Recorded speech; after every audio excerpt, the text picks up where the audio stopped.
Bem-vindo, bem-vinda, professor Marcelo Ferreira, da Diretoria de Ensino da região de Mogi-mirim, Secretaria de Educação do Estado de São Paulo.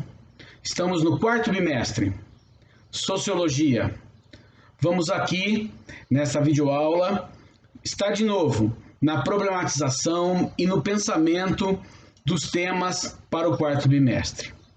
Quero agradecer a todos nessa grandiosa jornada, que no Educar em Ação, heroínas e heróis, estando nas nossas escolas, estando na vida de todos nós que pertencemos à educação, da comunidade escolar, daqueles que vivem e sobrevivem do Educar em Ação.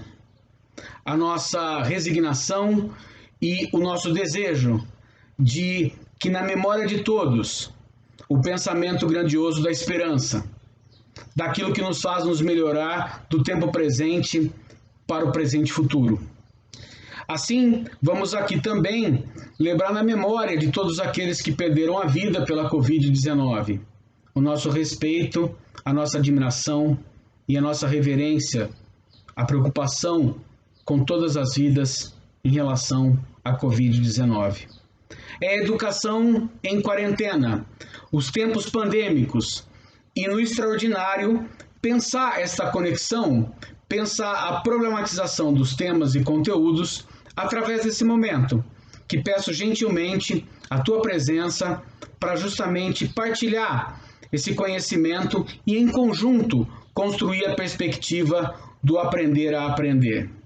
Então, nesse momento, eu peço gentilmente que nós possamos caminhar um pouco com os temas da sociologia do quarto bimestre. Vamos apresentar primeiro ano, primeira série do médio, segundo ano, segunda série do médio, terceiro ano, terceira série do médio, como queira ou como queiram, mas nós vamos observar que da partida do início desse conhecimento é tentar uma estratégia de conexão, de percepção, que a gente possa navegar com os conteúdos, temas do quarto bimestre.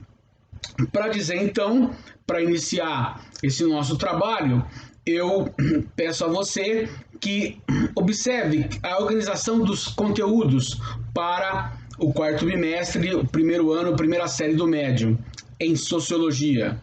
Nós temos a desigualdade de classe, depois a desigualdade racial, a questão de gênero e a questão da desigualdade.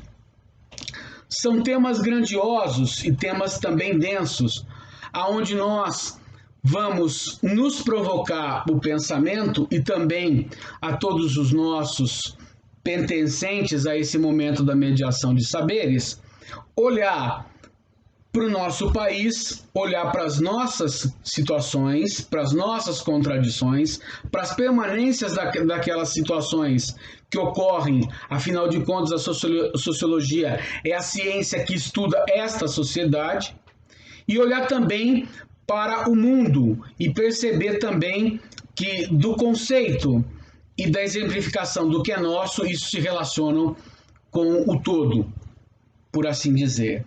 Então, pensando que a questão da desigualdade social tem a ver com a relação com o capital, com a construção da riqueza.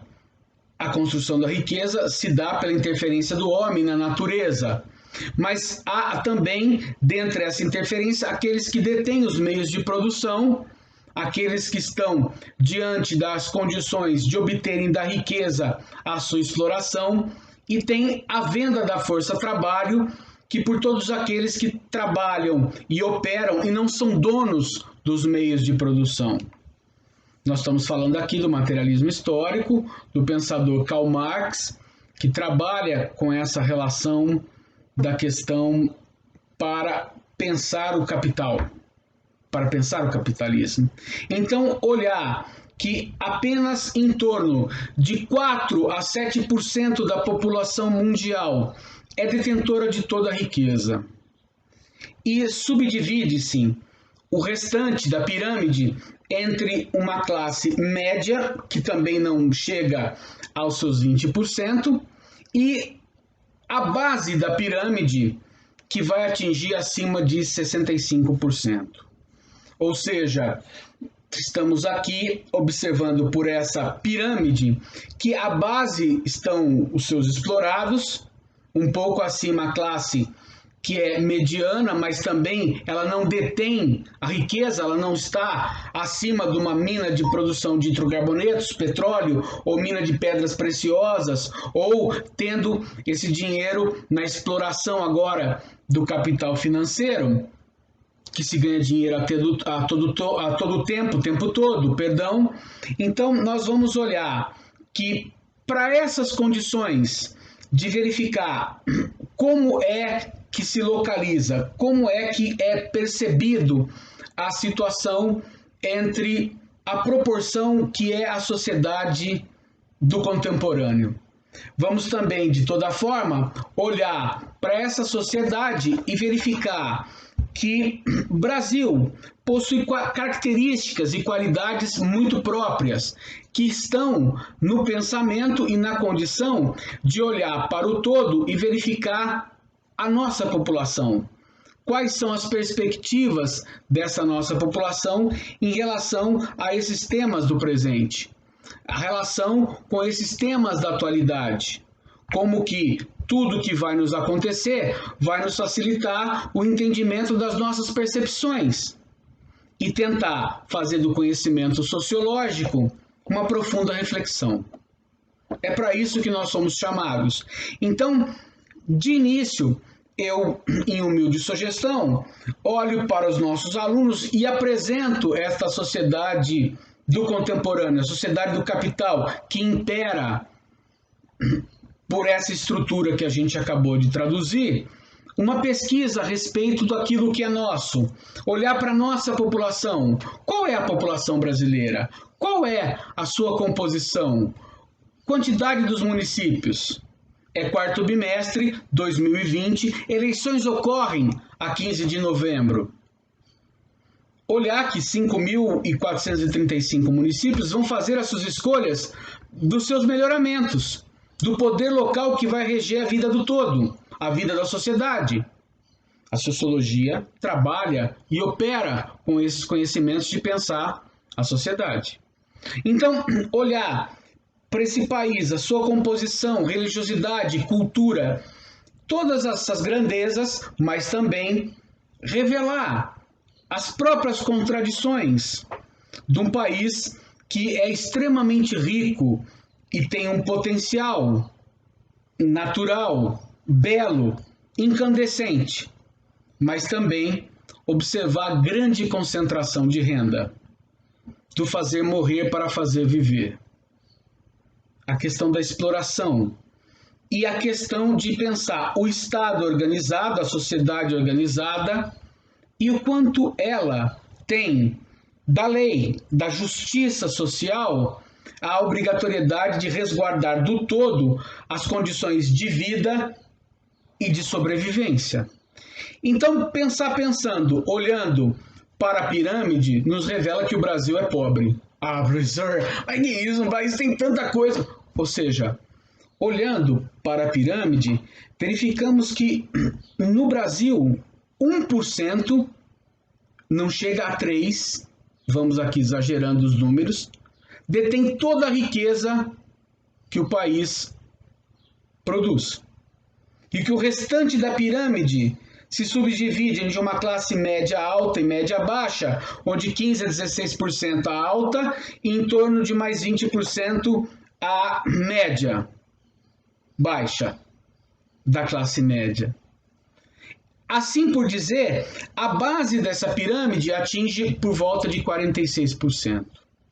Então, olhar para essas pesquisas, olhar para essa coleta de dados, apresentando a realidade sociológica, revelando o país, até mesmo utilizar o empréstimo dos nossos geógrafos da cartografia, emprestar dos nossos historiadores os processos pelos quais a República utilizou-se de olhar para a sociedade e observar as desigualdades sociais dos tempos da República para olhar o presente.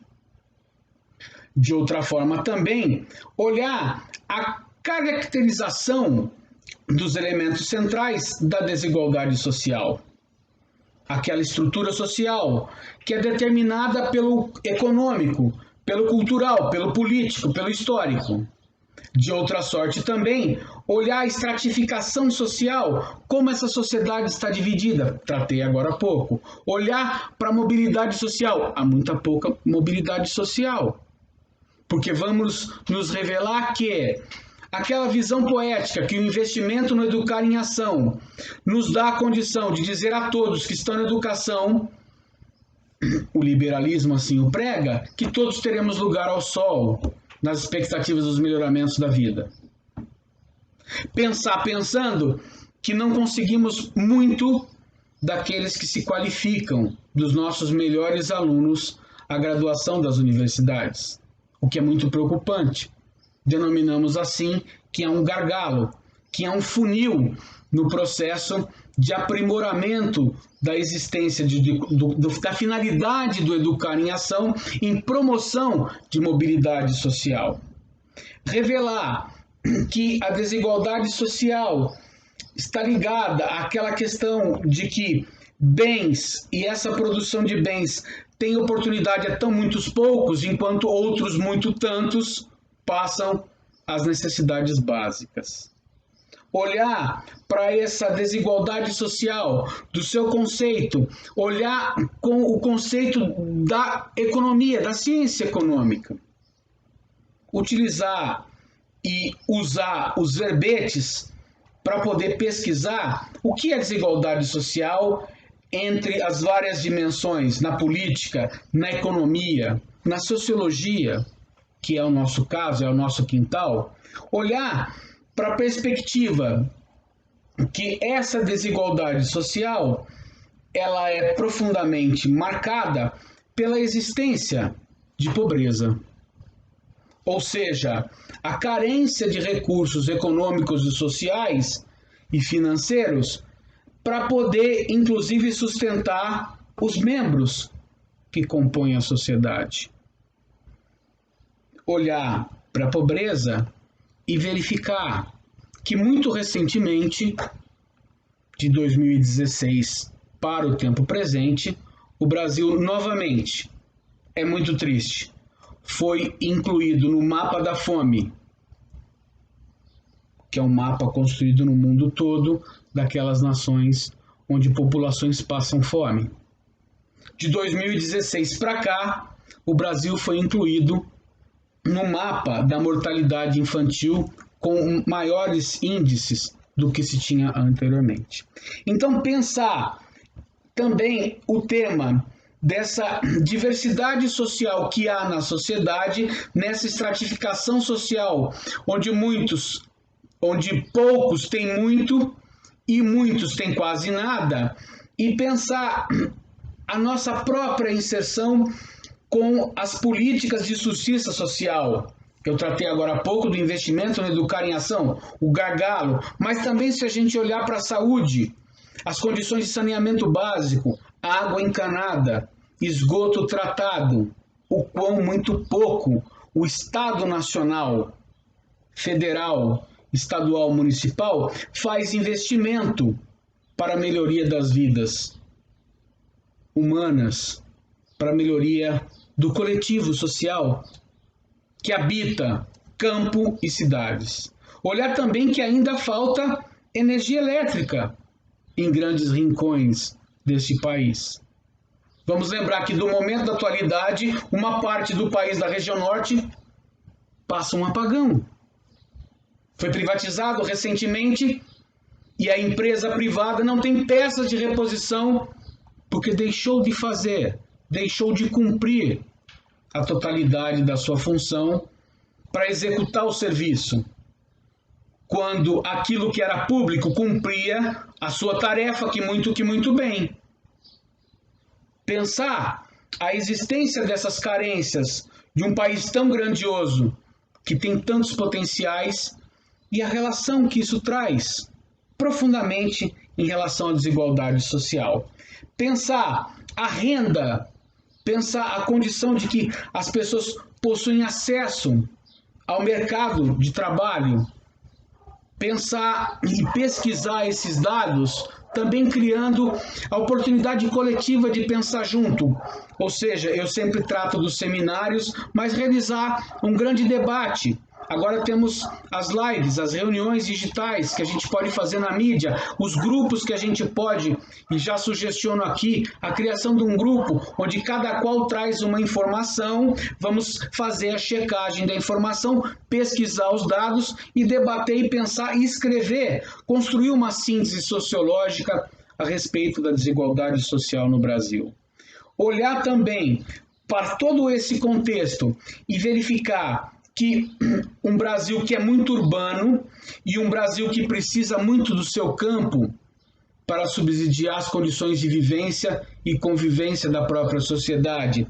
Olhar para as nossas cidades e para o nosso campo, verificar as desigualdades de oportunidades e da satisfação da vida e observar o exército de pessoas que vagam nas cidades hoje, populações inteiras, sem ocupação, populações de rua. Verificar todo esse processo de exclusão que ocorre, que revela a desigualdade social. Olhar também, de algum modo, como esse país olha para o multi, pluri e para o diverso do gênero e das especialidades que nos traz, da raça, das etnias e dos conceitos que a gente vai quebrar os preconceitos e ficar somente com as inteligências, com as sabedorias. Então, olhar para a desigualdade social também é perceber que na terminologia de justiça social concebe a existência de um Estado que propõe uma lei que vai abrigar todos e dar condições de fluidez dessa sociedade, mas também a fluidez depende do trabalho, da sua comunidade, da partilha do todo, da democracia. Vou lembrar que todos nós temos aqui no cunho do termo, através de John Rawls, ele diz que as garantias de justiça social estão na liberdade fundamental, que é do todo, na igualdade de oportunidades, que também é da coletividade, e também que essa manutenção das desigualdades traz o desfavorecimento, traz a contradição de toda essa relação. Então, pensando a sociedade da atualidade na globalização e revelar que o nosso raio-x também diz respeito a outros no mundo. Olhar o mapa mundi e construir um mapa mundi da desigualdade social.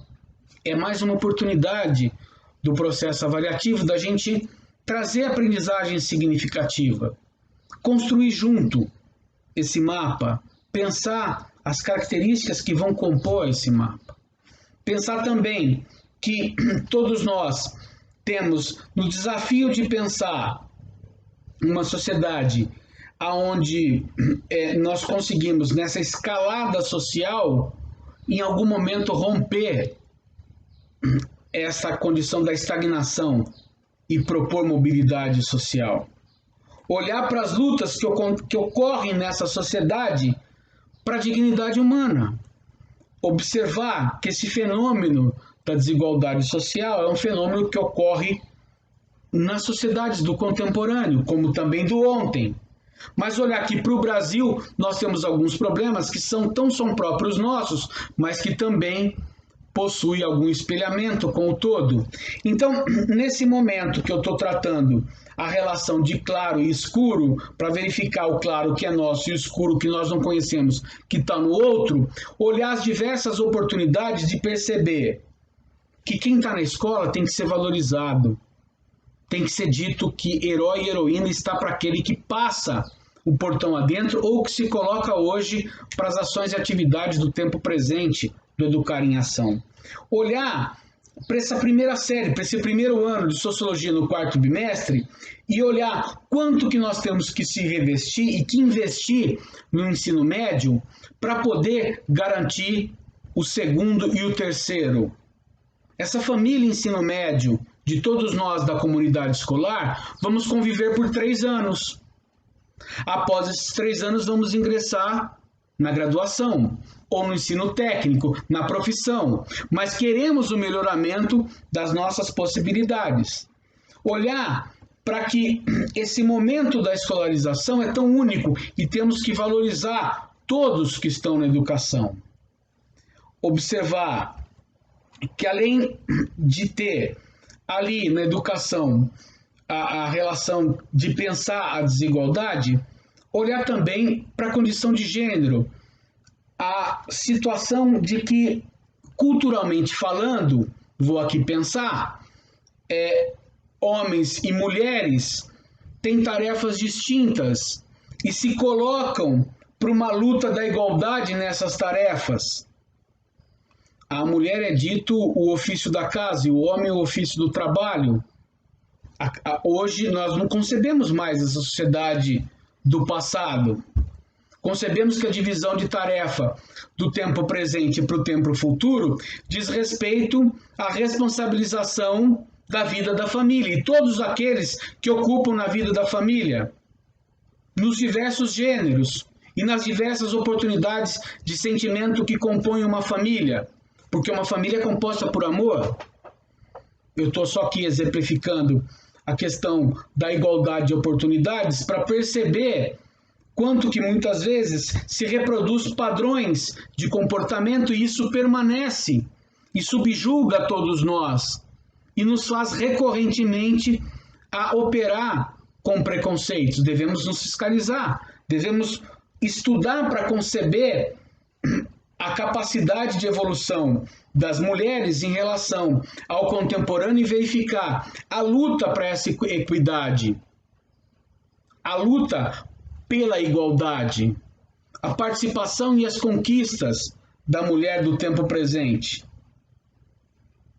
Recentemente eleita a primeira negra mulher vice-presidente da América do Norte, dos estadunidenses. Ou seja, essas mulheres se colocaram na luta há muito na perspectiva da busca do seu espaço, de pensar e tentar fazer.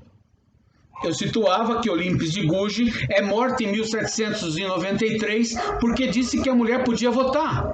Ou seja, a capacidade de pensar a mulher na participação da política, e ela, como sendo mulher, uma intelectual, propôs essa condição, e o que veio a ocorrer com ela?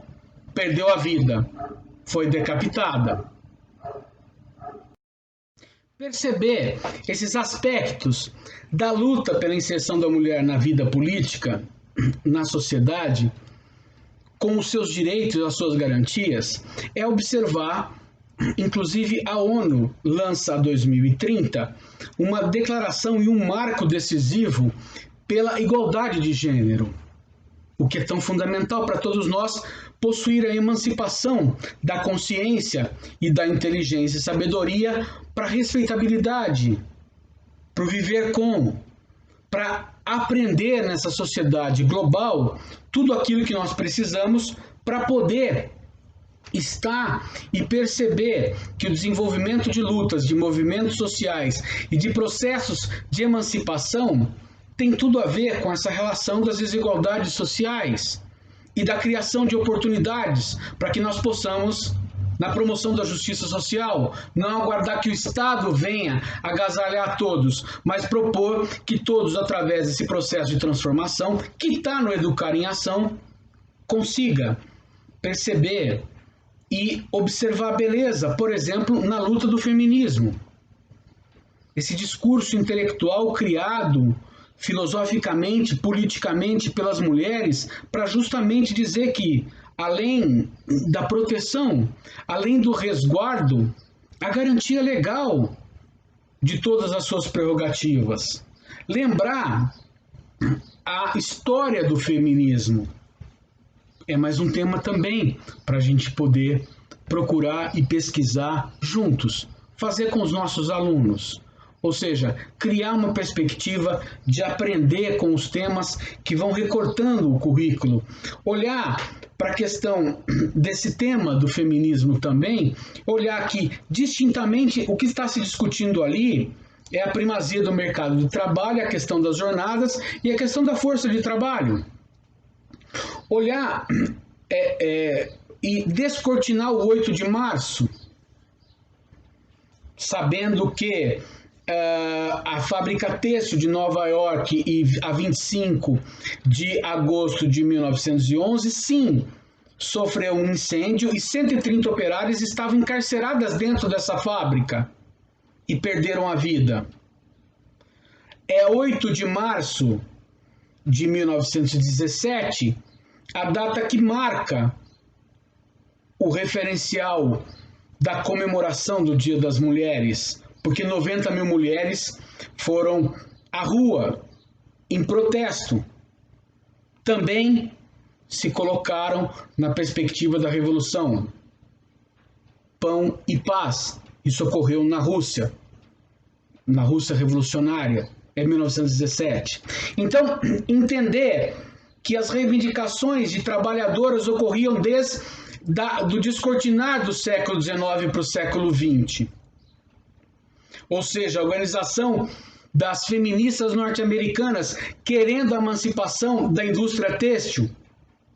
Não é à toa que essas que perderam a vida trancafiadas dentro de um espaço fabril nos Estados Unidos promoveram também essa oportunidade de levar a voz para as ruas e fazer-se perceber a sua existência, a sua persistência para a vitória do tempo presente e para o tempo infinito. Essa luta ela é incessante, como é a luta do Educar em Ação. Então, de toda forma, perceber o quão nós temos que praticar justiça social é identificar que a sociedade do multi, do pan e do diverso, temos também as modalidades que nos servem na sociedade e o respeito e admiração a todos eles. Temos que tratar aqui do LGTB queer, ou seja, todos aqueles que, em função da sua opção, do amor, do sentimento e a respeitabilidade dessa condição, fazer com que essas condições da orientação da sexualidade sejam através dessa via, do especial, do sentimento e do amor, que cada um faz da sua condição a sua melhor opção, evitando os pré-conceitos, as tipificações.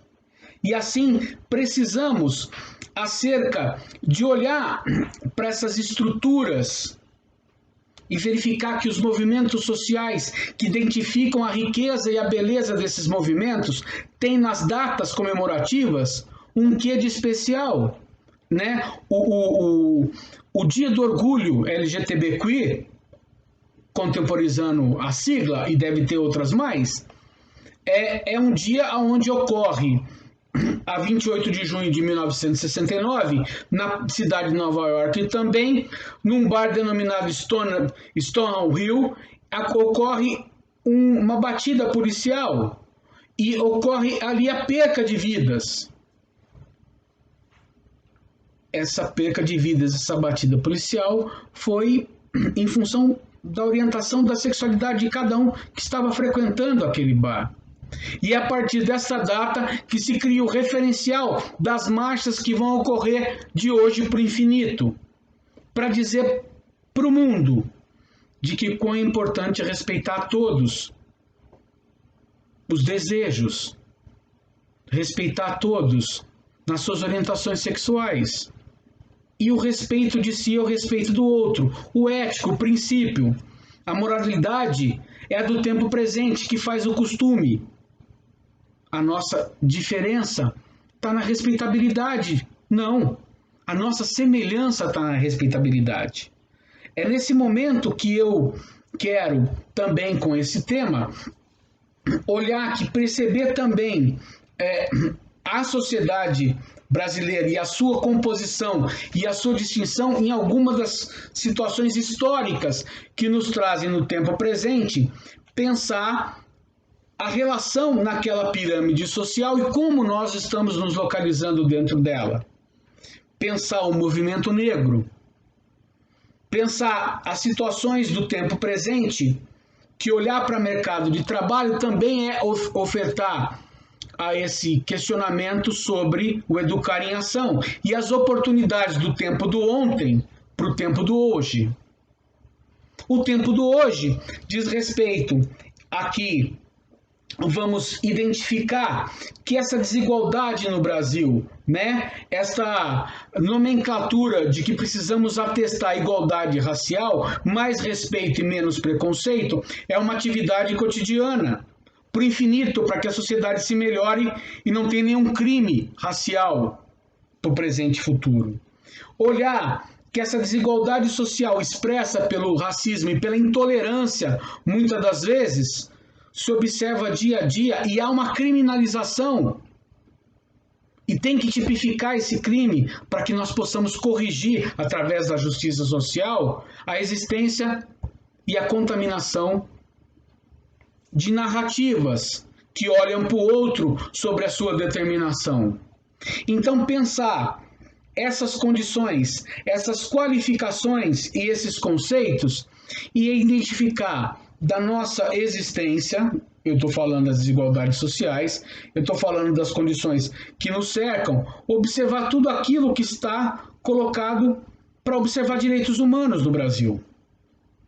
Colocar o referencial de direitos humanos no Brasil é se inserir na linha histórica lá da Revolução Gloriosa, da Revolução Francesa, verificar depois o quanto que dessa legislação passou os tempos de colônia, império para a atual república, por exemplo, se perguntar por que nós temos que continuar a questão das cotas como condição de olhar de que a escravidão negra no Brasil foi um fator de desassociar todos aqueles que pertencem à sociedade. O quanto de oportunidade tem as pessoas de acordo com as situações que elas são colocadas do cotidiano. Precisamos olhar para os direitos humanos como fundamento de respeito da humanidade em todas as suas potencialidades. Ou seja, precisamos realizar uma profunda pesquisa de direitos humanos para evitar que o Estado totalitário, primeiro, coce o dedo, com o perdão da linguagem militar, mas pergunte para o cidadão de bem: bom dia, boa tarde, boa noite, antes do disparo do projétil, antes da bala, do desfecho do corpo que cai e estendido ao chão. Olhar para direitos humanos e continuar se questionando e também se importunando e pensando essas condições da nossa sociedade, olhar que justiça social ela é feita através do embasamento do legal, que é a grande prerrogativa da sociedade. Olhar que na Constituição de 88 está lá a garantia. Olhar para a Constituição de 88 e verificar a garantia do combate às desigualdades sociais, do combate à pobreza, da marginalização das pessoas que se encontram nessa situação, olhar o combate da desigualdade de gênero, olhar o combate que deve ser feito em relação ao preconceito, o revestimento jurídico e social e de seguridade para poder promover esse equilíbrio, essa questão da equidade, da igualdade, para justamente todos o acesso, saúde, previdência, assistência social, educação, cultura, lazer, desporto, e assim olhar para essas prerrogativas da proteção aos idosos, à melhoridade, olhar também para aqueles que possuem as necessidades especiais, os portadores de deficiência e os diversos agrupamentos familiares, olhar para a preservação da cultura indígena, das nossas populações primitivas que aqui fizeram a história.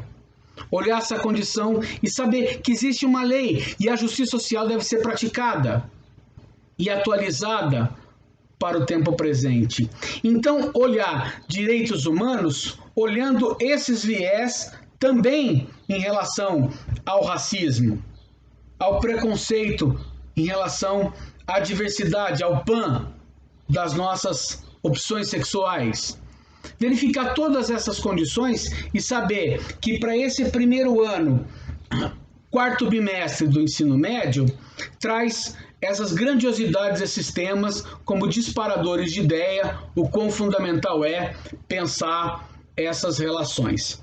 Agora vamos para a caracterização e também o pensamento de conteúdo tema para a segunda série, segundo ano do ensino médio, quarto bimestre em Sociologia. O tema é o que é a violência, a questão da adolescência e da juventude, a violência contra a mulher e a violência escolar.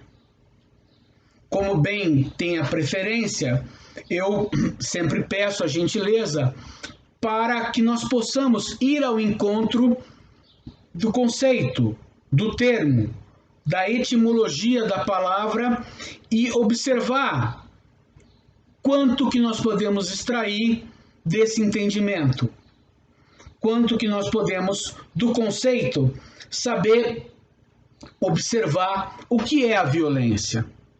Na OMS, nós vamos ter a identificação, que é o uso intencional da força ou do poder real ou em ameaça contra si próprio, contra outra pessoa ou um grupo ou uma comunidade, e que resulte ou tenha a possibilidade da lesão, da morte ou da condição do acossamento psicológico, do dano psíquico ou na deficiência ou desenvolvimento de cárcere, de privação.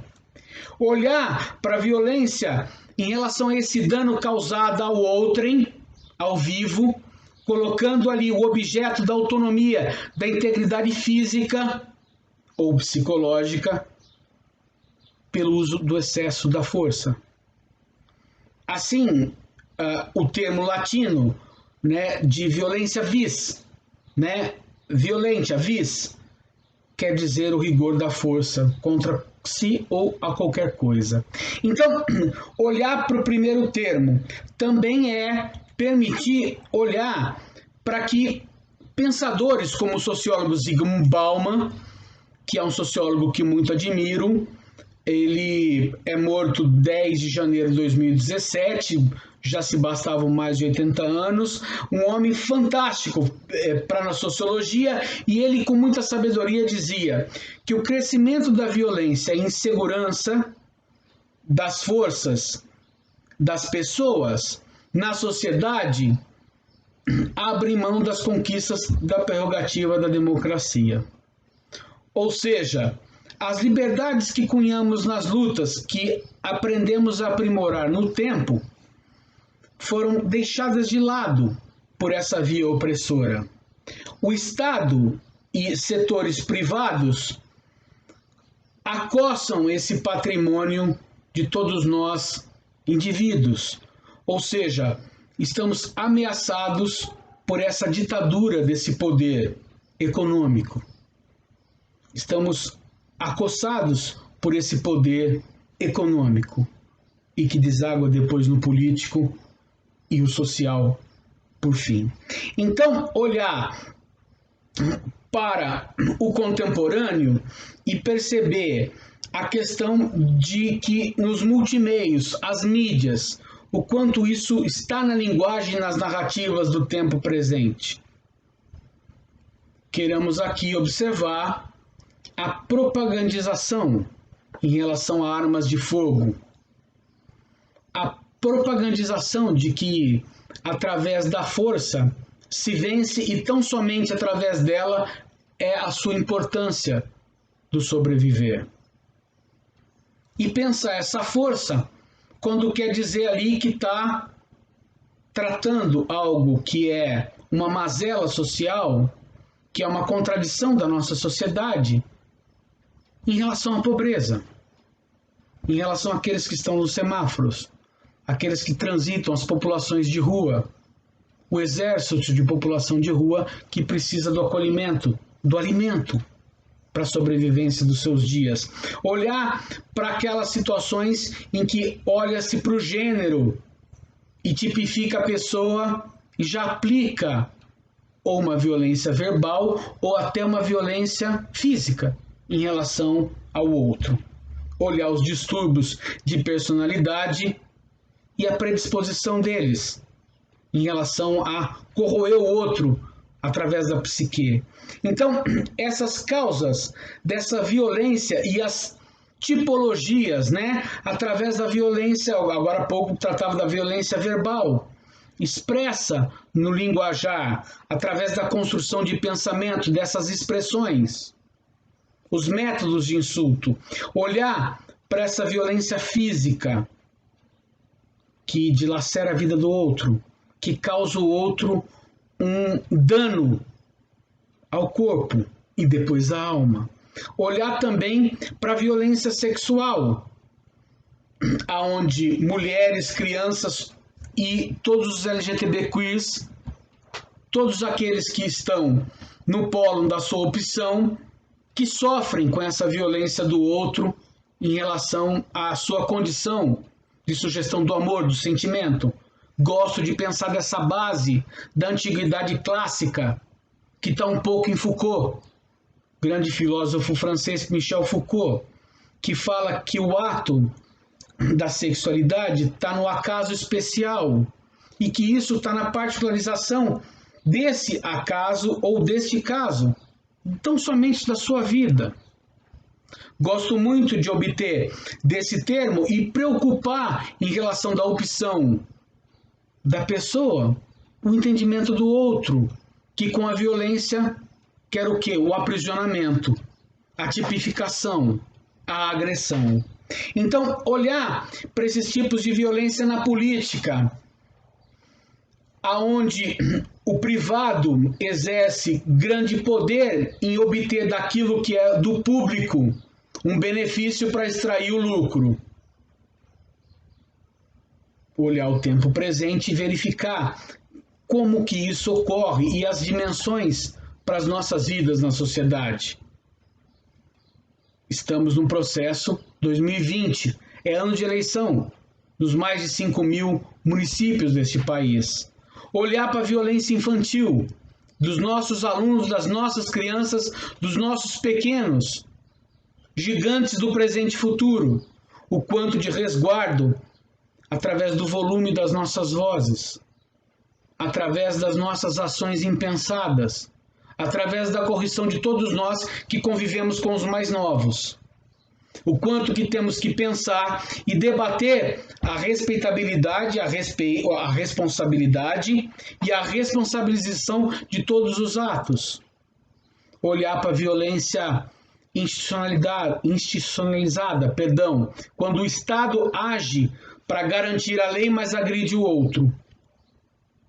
Esse Estado totalitário, ele é refém de uma estrutura militarizada, porque o Brasil viveu um período de ditadura militar.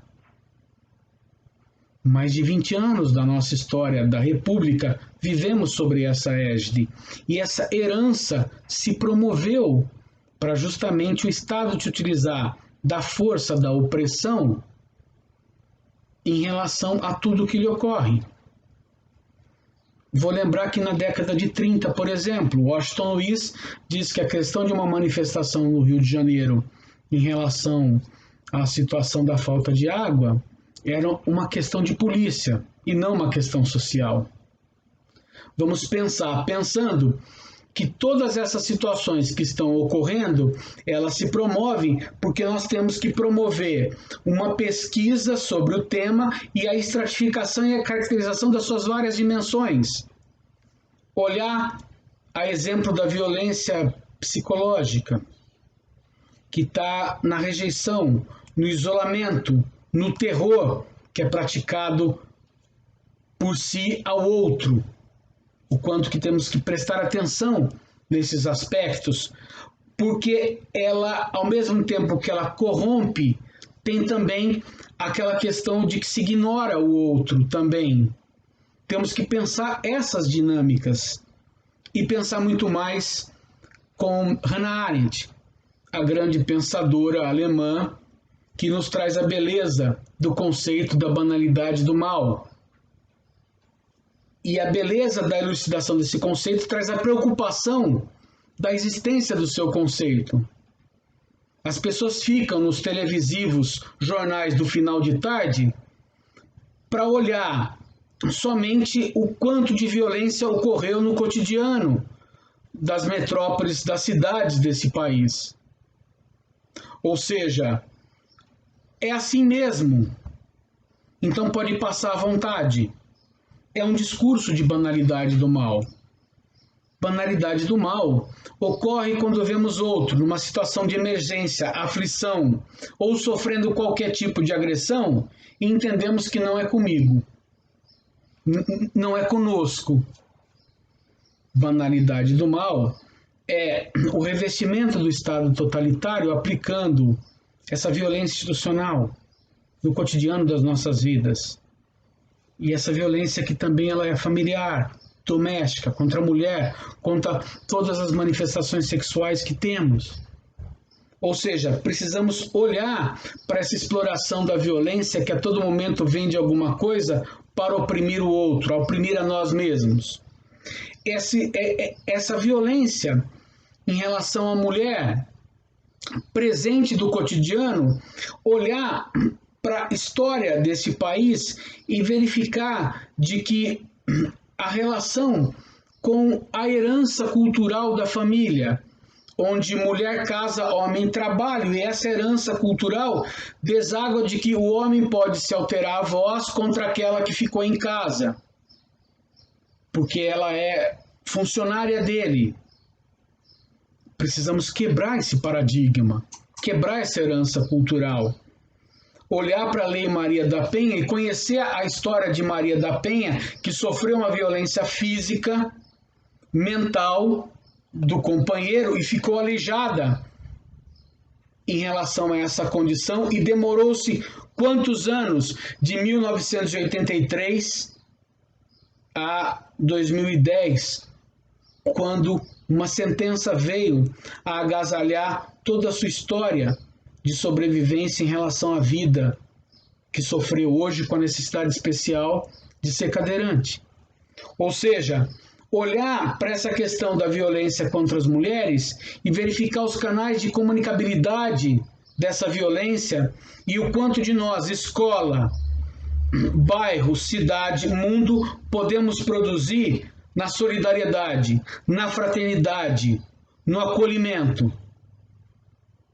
Não podemos aceitar nenhum tipo de violência. Devemos um acolher aos outros. E assim por dizendo, olhar para a última instância dessas violências, o feminicídio, que está ocorrendo em grande escala. Pelos efeitos da pandemia, a família permanece mais em casa e o debate a respeito do cuidar de si e cuidar do outro é muito maior do que em outras localidades dos tempos, onde pouco chegávamos em casa ou convivíamos na casa. Olhar para a violência em relação à criança nesses tempos pandêmicos. Olhar para todos esses espaços e também perceber que nós, na educação, estamos e convivemos com violência e devemos, assim, tratar esse tema e no enfrentamento dele, para saber de que a falta de segurança, a carência em relação à segurança do Estado, a falta de implica em muito mais fragilidade. A falta de condição de segurança promove violência nas escolas também. Mas é um problema que temos que enfrentar discutindo as hipóteses e pensando. Do ponto de vista, como ensina Milton Santos, quanto mais debatemos o pensamento, aprimoramos a qualidade de um saber para melhor um posicionamento, sem fechar a questão, mas a evolução desse conhecimento e a percepção dele. Então, olhar o modelo violento de convivência social que tipifica e qualifica o outro e perceber que uma ação pedagógica, a ação do educar em ação sobre o ético, o princípio de que todos somos conviventes numa sociedade. Logo, o bem maior do viver com e do bem viver nos inspira. na moralidade, que é da convivência do cotidiano, os nossos cumprimentos. Bom dia, boa tarde, boa noite. Por gentileza, por favor. Nessas expressões de gentilezas e contato, da sociabilidade, da recepção do outro, da forma como também me respondo a mim mesmo, é o momento pelo qual esse educar em ação está buscando uma condição melhor de evitar o dano. Pensar os temas e como enfrentá-lo na escola, esses temas da propaganda, esses temas do tempo presente, onde games, onde conteúdos digitais e também na mídia, na televisão ou nos jornais e revistas, como enfrentar esses pensamentos da indústria cultural que vende tudo como mercadoria, e nós que não somos mercadoria devemos enfrentá-lo isso com sabedoria, com inteligência. Sabemos que na escola as contradições estão presentes, as diferenciações elas estão ali, presentes, olhando a questão social, olhando a expressão de cada aluno, olhando as nossas expressões e olhar para os ambientes na qual nós estamos inseridos e pensar como que isso ocorre diante dos contextos de conflito e contradições, das brigas, das transgressões, do bullying, do cyberbullying, do tráfico de drogas, das agressões, das ameaças verbais, de todo o dano causado a si e ao outro. Ou seja, é preciso essa maturidade, não na emergência, por assim dizer, o combate a incêndios, uma brigada na escola, mas um corpo de exercício pensante que vai acolher sempre a ocorrência de alguma coisa, primeiro da informação e comunicação, para justamente já dar a atuação, a problematização, a consciência do que pode ser feito para poder acolher e melhorar aquela relação. A justiça restaurativa, ou seja, a instalação de que o autor e vítima podem conviver e pensar sobre como evitar aquele dia, como evitar aquela ocorrência, como evitar aquele momento e pensar o próximo momento, porque tem que conviver com o outro. Não somos ilhas, cercado por água ou por qualquer outro tipo de elemento. Precisamos sim, nesse enfrentamento, olhar que violência na escola, como fazer, e se perguntar como fazer, é olhar para aquilo que nós podemos, para as condições da ação, da inteligência. Trabalhar valores, a solidariedade, a fraternidade, o acolhimento, trabalhar música, teatro, trabalhar o texto, as linguagens, a poesia, tudo que trabalha cultura, tudo que trabalha esporte, tudo que trabalha lazer, engrandece o humano na beleza, rompe com o extrato da indústria cultural violenta, da mercadoria. Aproveite já, pague depois, mesmo que tenha que praticar algum tipo de criminalidade em relação ao outro. É perigoso esse tipo de fetiche da mercadoria. Precisamos, com muita clareza, esse enfrentamento e levar para essa sensibilização, para essa condição de que, organizando coletivamente o trabalho, possamos sim aclarar as nossas mentes, aclarar as nossas condições de respeitabilidade, observar as contradições e dar tratamento para todas elas.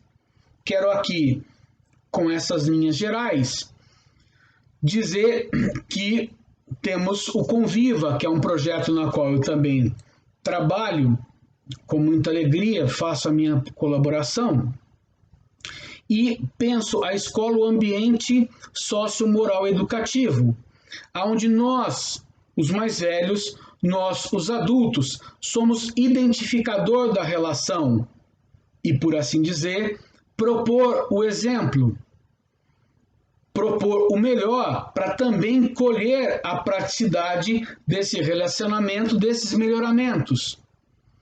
E assim pensar o ambiente sociomoral educativo com as oportunidades de tratamento com inteligência e sabedoria. A audição, sem a tipificação. A altura da nossa voz. Às vezes o professor se esquece que fala muito alto. Eu mesmo preciso me corrigir. Porque de tanto você trabalhar com a verbalização da fala, o que ocorre? Você perde o volume. Você acha que nem todo mundo o escuta. Então precisamos nos melhorar e nos categorizar para conseguir, desse momento, entender os melhoramentos necessários para esse ambiente harmonioso que é a escola, onde a alegria é incessante. Tudo que acontece na escola levamos para a vida. Um pensador vai dizer com muita sabedoria: observem as marcas no rosto e nas mãos das pessoas. Aquelas que não tiveram grandes oportunidades na educação são maiores, são mais profundas. Quero aqui finalizar esse momento do segundo ano, da segunda série do médio, quarto bimestre de Sociologia, dizendo o quão grandioso é a potência desse trabalho. E vamos agora, com muita alegria, também para o terceiro ano, para a terceira série do quarto bimestre de Sociologia. Vamos pensar o processo de desumanização e coisificação do outro. Pensar a questão de que esses processos de desumanização e coisificação do outro estão numa reprodução da violência, que também está na desigualdade social. Pensar também, de alguma forma, com todos esses contextos, pensar o nosso papel de categorização da esperança, de que é possível a gente, no Educar em Ação, construir a transformação na vida, no humano, na sociedade. Então, caminhando com os conceitos, é sempre essa primeira expansão de trabalhar com conhecimento, quarto bimestre para a terceira série, terceiro ano, o uso dos verbetes, da etimologia, da genealogia do conhecimento para entender de onde vem ou como é olhar o desumano na ação e no efeito de desumanizar, ou seja, perder a essência humana. Quando olhamos para aquelas imagens que nos trazem crianças que passam fome, quando trazem crianças que estão sofrendo abuso verbal, quando trazem a questão da guerra, das migrações no mundo presente, no mundo contemporâneo.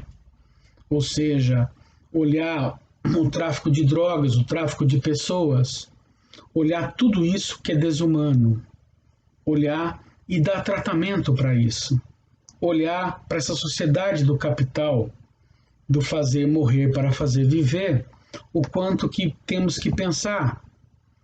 Por que dessa escravidão do tempo presente? Por que essa casta? Por que esse estamento de ofertar às pessoas o mínimo, e somente o mínimo até a finitude das vidas dessas pessoas, de todos nós? Pensar da mesma forma, coisificação, que significa que tudo se transforma no objeto, tudo pode ser vendido, tudo pode ser mercadoria, ou seja, a consequência de que tudo está à venda, de que tudo tem um preço. Então, olhar para essa simbologia e verificar a exploração sexual de crianças e adolescentes, desde as propagandas, né? Compre, compre, compre, compre. Nem todos têm as condições de comprar.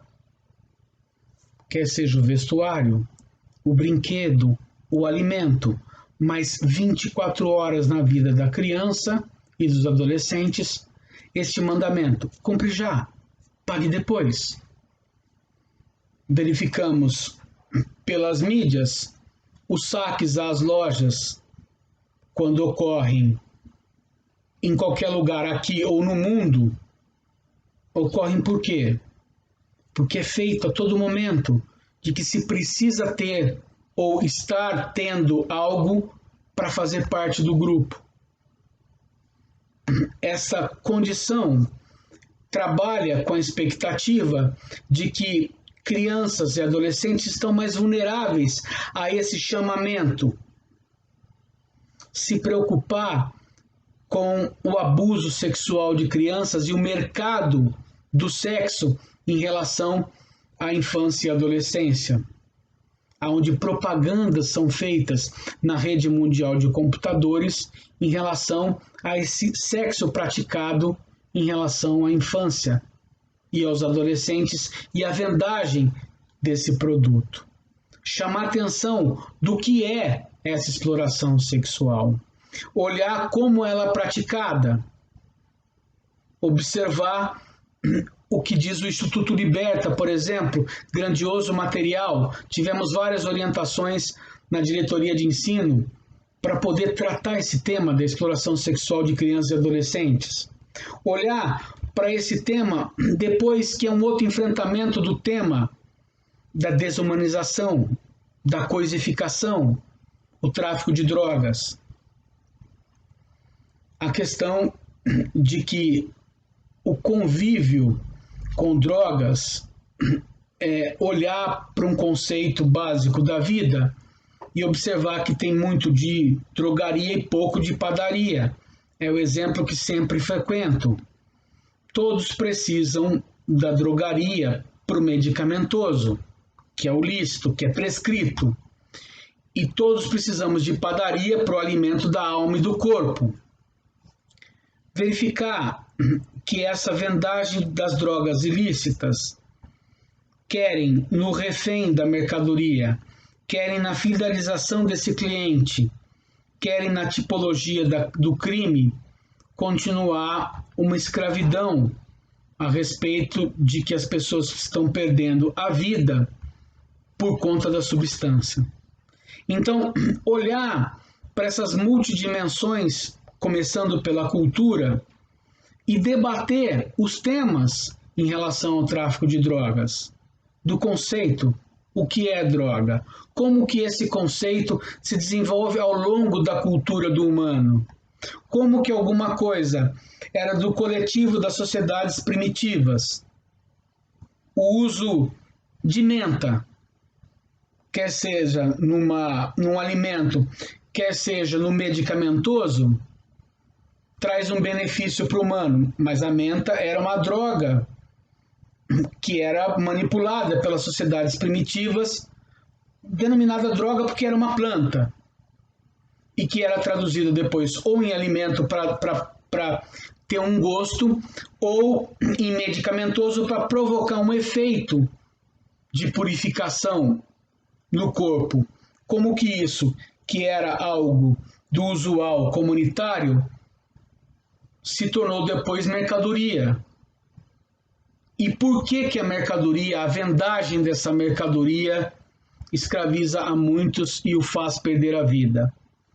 É nesse trabalho, é nessa interlocução, conhecer a legislação sobre droga, conhecer a psique humana sobre drogadição.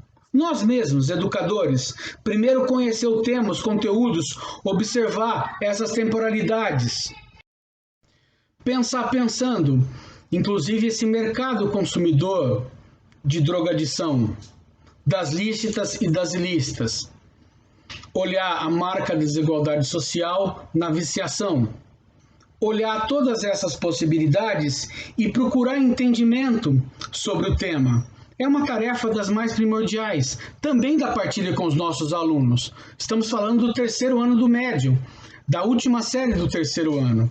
Então, por assim dizer, nós temos também trabalhar a questão do idoso, trabalhar a questão da melhor idade, a respeitabilidade daqueles que possuem a experiência da vida que nos pode proporcionar a beleza da vida, de dizer a todos nós as experiências do tempo que se foi para o tempo presente.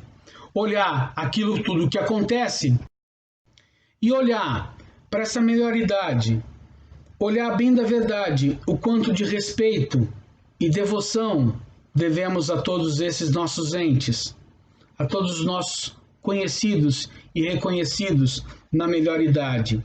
Saber das condições desse tempo presente, o quanto de prescrição, o quanto de cuidado devemos ter a todos eles e a existência do pouco cuidado, a existência inclusive de maus tratos, a existência de falta de atendimento à tua saúde, tanto do corpo quanto a psíquica, a prescrição de encarceramento quando que muito vive esses na melhor idade, através da situação ou da família. Esse olhar para a melhor idade, ele se reveste no tema que devemos nos preocupar para esse terceiro ano do médio no quarto bimestre, em relação ao processo de envelhecimento, as suas condições biológicas, psíquicas, sociais e espirituais. Olhar também esse conceito da velhice ou da melhor-idade e procurar como que a sociedade na atualidade está cuidando daqueles que lhe pertencem. Olhar também a condição maior das dimensões cronológica e biológica, funcional e psicológica, que devemos atender a todos esses que estão na melhor idade. E a grande prescrição é evitando o preconceito, evitando a discriminação, evitando toda e qualquer forma de segregação.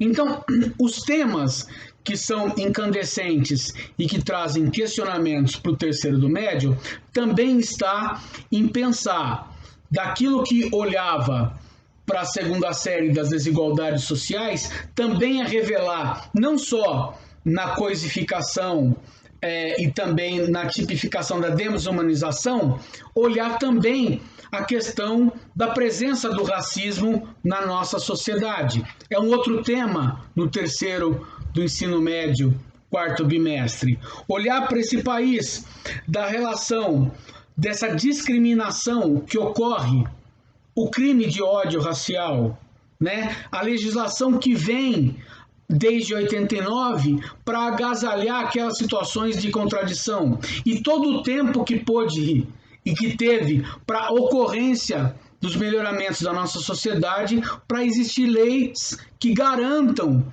este viver e este conviver para ter esta justiça social. Vamos pensar nos acontecimentos do tempo presente, né? O que ocorreu nos Estados Unidos da América do Norte, quando a opressão militar tirou e ceifou a vida de uma pessoa, e as manifestações que decorreram a partir dessa condição de violência, o quanto se produziu, a onda que se produziu a partir desse momento. Todas as vidas importam. Então, pensar profundamente com os acontecimentos do tempo presente e olhar para esse racismo que é estrutural. Olhar para a discriminação, inclusive, dos nossos povos indígenas, não só a questão do negro, mas também olhar a forma de que há ocorrência onde as pessoas degrinem o outro, e isso é preocupante. Precisamos tirar dessa condição das expressões do cotidiano a barbárie, o terror. Olhar para aquela coisa chamada, perdão chamar coisa, mas da denominação de hierarquia de raças. Precisamos sim desenvolver estudos para saber que em algum momento foi expresso por essa nossa sociedade de que houve um mito da democracia racial, da recepção do europeu. Os nativos, os nossos melhores irmãos da terra, os receberam com festividades e desfiles. Foram mortos, dizimados pelos europeus portugueses que aqui chegaram. E por assim dizer, depois com a migração e a forçosamente a escravidão negra da colônia ao império, o quanto se não praticou de crimes em relação ao exercício dessa força-trabalho forçosa. Precisamos perceber que depois não se promoveu, se permaneceu discriminado socialmente porque não se criou oportunidade de educação, de trabalho, de viver de convivência, expectativa de vida, de seguridade social na sociedade. É terceiro ano do médio, olhar para a herança cultural desse país no quarto bimestre e pensar sociologia com a grandiosa da sua expressão, o que ocorre em educação para falar de discriminação social, de racismo, o que ocorre em relação a homicídios, a renda, a trabalho, a violência contra as mulheres. Então, olhar para essas causas do racismo, verificar essa parábola, as permanências do tempo presente e nos indignar também não, mas nos revoltar, porque nós, intelectuais, que estamos exercitando a educação, temos que combater todas essas situações que nos ocorrem no cotidiano. Então, pensando através da exigência da lei contra o racismo, o que ainda está ocorrendo nos nossos dias, na esquina das nossas cidades, dos nossos bairros. Pensar no cotidiano de todas as nossas ações e na seguridade delas. E devemos aqui, com esse currículo de sociologia para o quarto bimestre, garantir nenhum a menos, garantir que todos e todas na educação do tempo presente, revestidos na saúde, na esperança dos melhoramentos da vida, na ciência que nos trará a vacina, que nos trará o benefício humano de continuar vivendo e a sobrevivendo. Eu só tenho a agradecer, nesse momento grandioso, a diretoria de ensino, região de Mojimirim, a dirigente regional de ensino, Regina Navas, a Giovana Souza, grandiosa intelectual do núcleo pedagógico, as minhas irmãs e irmãos do núcleo pedagógico, a todos os supervisores grandiosos que estão no resguardo das nossas unidades escolares, aos gestores, coordenadores, mediadores, docentes, heróis e heroínas nas salas de aula. Muito obrigado por estarem nessa jornada que finalizamos aqui no tempo presente, no tempo da educação, no tempo da pandemia. Muito obrigado por essa grandiosa oportunidade. É o professor Marcelo Ferreira que lhe agradece muito essa grandiosa oportunidade, esse momento que se eterniza a todo e sempre. Saúde, passo a palavra.